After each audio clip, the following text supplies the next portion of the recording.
அட!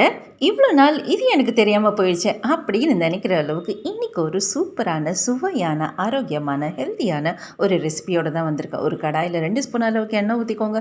ஒரு கைப்பிடி அளவுக்கு கடலை பருப்பு, உளுத்த பருப்பு, காஞ்ச மிளகா போட்டு நல்லா செவக்க செவக்க வறுத்துருங்க.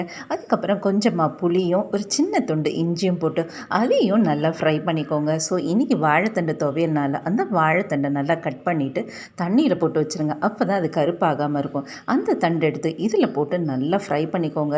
அந்த தண்டில் இருக்க தண்ணியெல்லாம் வெளியில் போயிடணும். அதுக்கப்புறம் இது நல்லா வறுத்தோடனே ஒரு சின்ன துண்டு தேங்காய் போடலாம். இது வந்து ஆப்ஷனல் தான். உங்களுக்கு வேணும்னா போட்டுக்கலாம், வேணாட்டி விட்டுடலாம்.